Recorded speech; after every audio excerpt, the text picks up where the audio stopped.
আচ্ছা, তো আমরা আজকে যেটা নিয়ে শিখবো সেটা হচ্ছে নেটবুট দিয়ে একটা সার্ভারকে ওএস ইনস্টলেশন করব।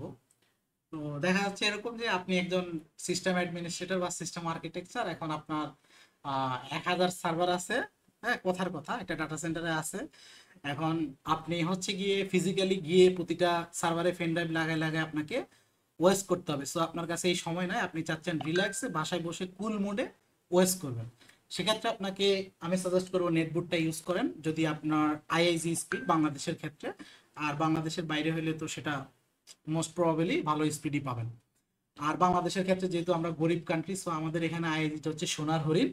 সো আমাদের যদি আইআইজিটা ভালো থাকে মোটামুটি, যেহেতু নেটবোর্ডটা হচ্ছে অ্যাকচুয়ালি সিডিএন ইউজ করে, সো সেক্ষেত্রে আশা করি যেটা সিডিএন যখন ইউজ করা হয় তখন সেক্ষেত্রে সে আশেপাশের কোনো একটা কান্ট্রি থেকে, মানে আমাদের নিয়ারেস্ট কোনো লোকেশন থেকে সে ওই সিডিএন এর ফাইলগুলা ডাউনলোড করে নেবে। তো সেক্ষেত্রে আমরা আজকে দেখব নেটবুট দিয়ে একটা সার্ভারে কিভাবে ওএস করতে হয়। সো প্রথমে আমরা যদি নেটবুট সম্পর্কে জানতে চাই, সেক্ষেত্রে আপনারা ওই যে স্ক্রিনে দেখানো ওয়েবসাইটটা আছে netboot.xyz, গিয়ে হাবিজাবি লেখা টেখা যা আছে এগুলো পড়ে নিতে পারেন। ঠিক আছে, তো আমাদের মূল কাজ হচ্ছে এখানে ডাউনলোডে যাব, গিয়ে হচ্ছে আমরা এই যে আইএসও ফাইলটা ডাউনলোড করব। হুম, ঠিক আছে, তো এটা আমি অলরেডি ডাউনলোড করে রাখছি। আমরা হচ্ছে বায়োস মোডে এটাকে করব, যেহেতু আমাদের ডেল সার্ভার। ঠিক আছে, এরপরে আসি, তাহলে আমরা সার্ভারে একটু ঢুকে যাই। এটা হচ্ছে আমার সার্ভার। তো এখানে আমাকে যেটা করতে হবে প্রথমে, আমাকে ভার্চুয়াল, আপনি যেহেতু আপনার যদি ডেল সার্ভার হয় সেক্ষেত্রে আপনি এরকম একটা হাইড্রেট কনসোল প্যানেল পাবেন।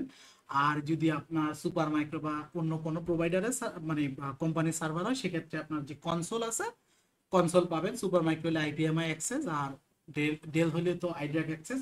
সেখান থেকে এরকম একটা কনসোল পাবেন, কনসোল ওপেন করবেন। এটাতে যেহেতু একটা ওএস করা আছে, তো আমরা এটা ডিলিট করে নতুন করে ওএস করব। সো আমার এখানে ফাইলটা ডাউনলোড করা আছে, আমি ফাইলটা নেটবট না, ওকে, ফাইলটা আমি ম্যাপ করে এখানে দিয়ে দিলাম। এই যে ফাইলটা আমি ম্যাপ হয়ে গেল, মানে অ্যাটাচ হয়ে গেল। এখন এটাকে আমি রিবুট করব, সার্ভারটাকে রিবুট করে আমি হচ্ছে এটার বায়োস মোডে নিয়ে আসবো।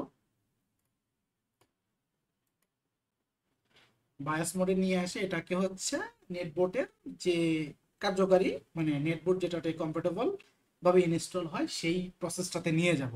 তাহলে আমাদেরকে পরবর্তী প্রসেসটা আমরা করতে আমাদের জন্য সুবিধা হবে বা সহজ হবে।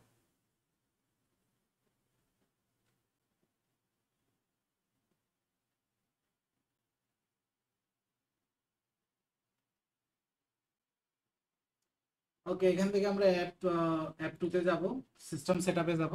আপনার যে সিস্টেম, সেখানে আপনার সিস্টেম সেটআপে যাবেন। জাস্ট বুটের যে ওএসটা ওটাকে হচ্ছে, মানে বুট যেখান থেকে হবে ওখানে জাস্ট সিস্টেমটাকে বায়োস করে রাখবেন। ঠিক আছে, তো যেহেতু আমার এই সার্ভার, আপনাদের যদি এই সার্ভার হয় তত ভালো।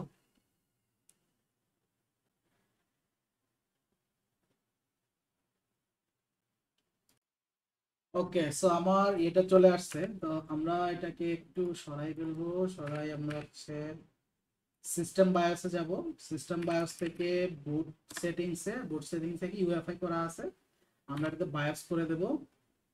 ঠিক আছে, বায়োস করে আমরা ব্যাকে যাব, দেন হচ্ছে স্যাটারডে যাব। এটা আমার রেড মোডে আছে, সো এটাকে ব্যাক ক্লিক করব, সেভ করব, সেভ করে এক্সিট করব।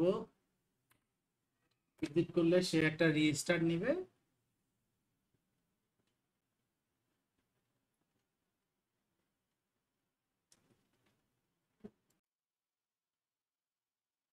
আচ্ছা, তো এখন যেটা রিস্টার্ট হয়েছে, এখন হচ্ছে আমাদের ওই যে অ্যাটাচ করা, আমরা যে নেটবোর্ডটা অ্যাটাচ করছি ওটার জন্য ওটাই আসবে আর কি।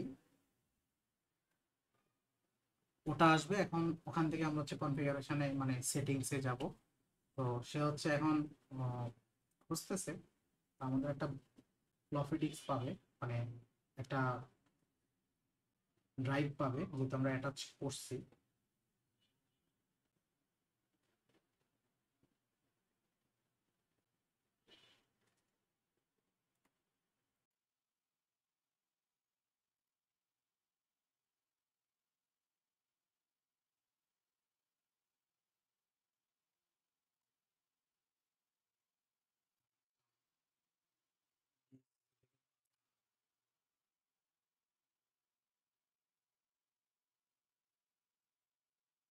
ওকে, তো আমার নেটবুটটা সে পেয়ে গেছে। এখন হচ্ছে নেটবুট আমার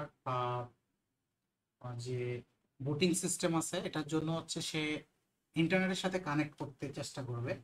যেমন এখানে আপনারা দেখতে পাচ্ছেন কনফিগারেশন নেট জিরো মিনস আমার 1 নাম্বার ইথারনেট ইন্টারফেস, এরপর হচ্ছে net 1, 2 number net 3, 3 number net 4, 4 number, এভাবে হচ্ছে 3 পর্যন্ত সে কাউন্ট করবে, 3 4 পর্যন্ত কাউন্ট করবে। দেন হচ্ছে আমাকে ওই ইন্টারফেসে আইপি দিতে হবে। আমরা আস্তে আস্তে যাই দেখি।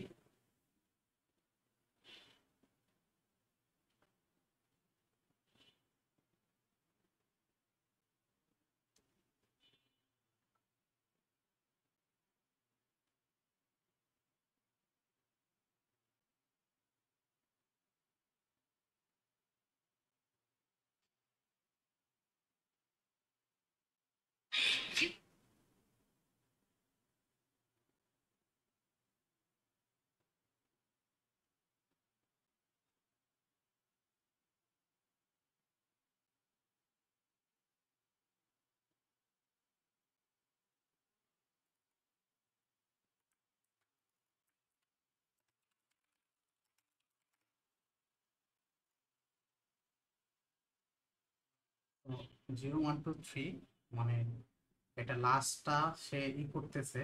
দেখেন এখানে কিন্তু সে 1 নাম্বারটা পাইছে, কিন্তু সে কোনো কনফিগারেশন পায় না। তো আমরা ডিফল্ট ওয়ানে যাব, মানে ইথার ওয়ান দিয়ে আইপিটা বসাই দেবো।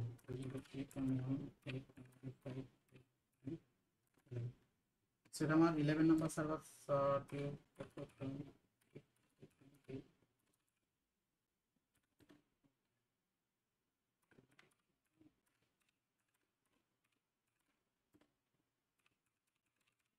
এটা আপনি আপনার কি বলে, আপনি যদি আপনার যদি সার্ভারের নেটওয়ার্ক থাকে, নেটওয়ার্ক থেকে এটা পাবেন, বা আপনার নেটওয়ার্ক ইঞ্জিনের থেকে আপনি নিয়ে নেবেন আপনার সার্ভারের জন্য আইপি কোনটা, সাবনেট কোনটা, ওটা নিলে আপনি এখানে বসে ইন্টার দিবেন। দেওয়ার পরে সে কানেক্ট করবে। ওকে, সো সে অলরেডি ইন্টারনেটের সাথে কানেক্টেড হয়ে গেছে। এখন আমাদেরকে যেটা বলতেছে আমরা কি কি করব। তো এখানে আমরা বেসিক্যালি এগুলা লাইভ আপনি চালাইতে পারবেন, উইন্ডোজও আছে, ঠিক আছে।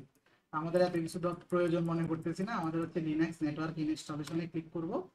এইবার হচ্ছে আপনাকে কোন ওএসটা আপনি ইনস্টল করতে চাচ্ছেন। হ্যাঁ, তো আমাদের ক্ষেত্রে আমরা শুধু আলমান লিনাক্সে ইনস্টল করব, যেহেতু এটা একটা ভার্চুয়ালাইজার ইনস্টল করব। তো আমরা এখানে স্টেবল ভার্সনটা ইনস্টল করব, এইটার যে স্টেবল ভার্সনটা আছে ওটা।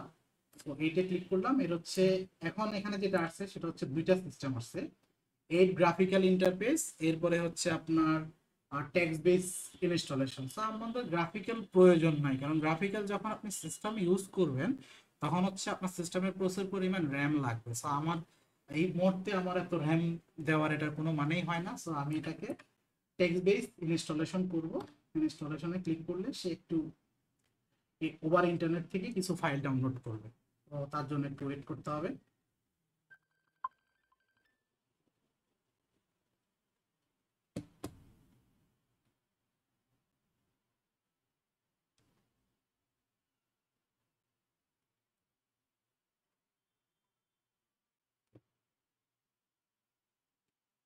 ঠিক আছে, একটু ওয়েট করতে হবে ফাইলগুলো ডাউনলোড হওয়া পর্যন্ত।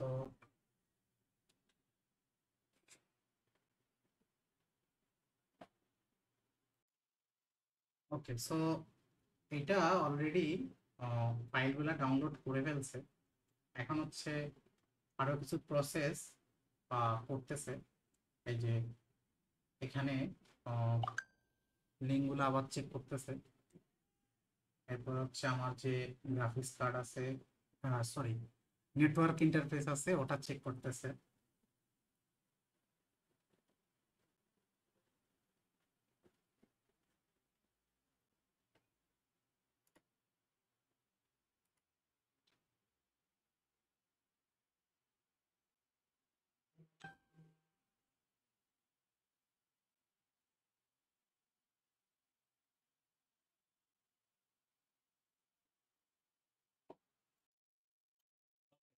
আর এখানে আপনারা যেটা দেখতে পাচ্ছেন সেটা হচ্ছে এই যে আমার যে ওএস ফাইলটা আছে ওটা ডাউনলোড হয়েছে। হ্যাঁ, এই যে এখানে যে ফাইলটা আছে 859 MB, এটা সম্পূর্ণ কমপ্লিট হয়েছে। তো এখন যেটা করতেছে সে আবার ওই যে কনফিগারেশন গুলো নাড়াচাড়া দিচ্ছে। তো এটার পরবর্তী পেজে হচ্ছে আমাদেরকে বাকি ইনফরমেশন গুলো দিতে হবে।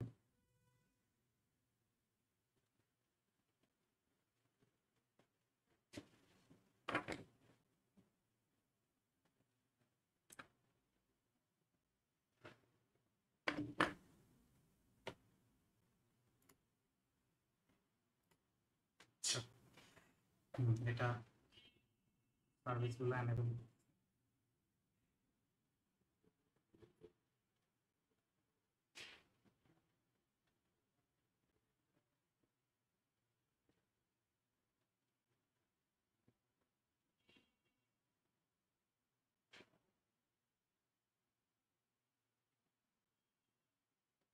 ওকে, সো এখন এটা হচ্ছে যে এটা মেইন সুবিধা। আপনি ইনস্টলেশনের সময়, যেহেতু আমরা জানি আলমা লিনাক্স ইনস্টলেশনের সময় অনেক জিনিস যেমন রুট পাসওয়ার্ড বা আদার যেসব জিনিসপত্র আছে ওগুলা হচ্ছে আমাদেরকে দিতে হবে, ইনপুট হিসেবে দিতে হবে। ইভেন কি বলে এটাকে, ডিক্সের সিস্টেমটা আমাদেরকে কাস্টমাইজ করে বা অটোমেটিকলি দিতে হবে। সো এখানে আমাকে বলতেছে স্টার্ট বিএনসি, তো আমি এখানে একটা বিএনসি এনেবল করব, যেহেতু আমাদের ওটা ওই ইনস্টলেশনের যে বাকি প্রসেসটা ওটা গ্রাফিক্যাল মোডে লাগবে। ঠিক আছে, সো আমি 1 দিলাম, দিয়ে বিএনসিটা চালু করলাম। তো বিএনসির জন্য একটা পাসওয়ার্ড দিয়ে দিলাম। আপনারা আপনাদের মতো করে পাসওয়ার্ড দিয়ে বিএনসিটা চালু করে নেবেন। এই বিএনসিটা আমি যে আইপিটা প্রথমে দিয়েছিলাম ওই আইপিতে অলরেডি বিএনসি চালু হয়ে গেছে, আমরা বিএনসিতে লগ ইন করে দেখব। ঠিক আছে, তো বিএনসি বিএনসি আপনারা রিয়েল বিএনসি ইউজ করতে পারেন। বিএনসি পোর্ট হচ্ছে 1। ঠিক আছে, এই যে আপনারা এখানে দেখাই দিচ্ছে, এটা দিয়ে কানেক্ট করতে।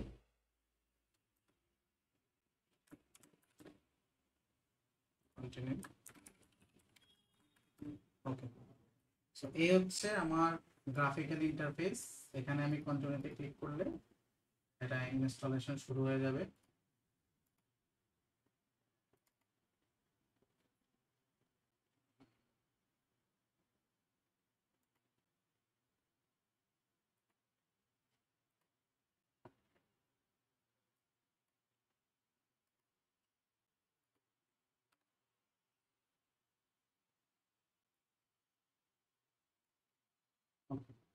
সো এখানে আপনার যেমন টাইম এন্ড ডেটটা আমি সিলেক্ট করে নিই, এশিয়া।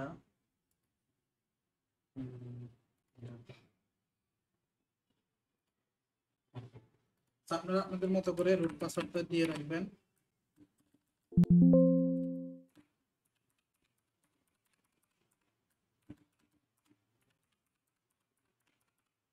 ঠিক আছে, এরপরে আপনাদের মতো করে দিয়ে কমপ্লিট করে বিগিন ইনস্টলে ক্লিক করে আপনারা আপনাদের মতো করে সিস্টেমটা ফুললি কমফোর্টেবল কমপ্লিট করে নেবেন। তো এভাবে আপনি চাইলে আপনার নেটবুক দিয়ে ওএস গুলো ইনস্টল দিতে পারেন। ঠিক আছে, তাহলে আজকে এই পর্যন্তই। বাকি আবার নতুন কোনো জিনিস নিয়ে আবার টিউটোরিয়াল করবো না।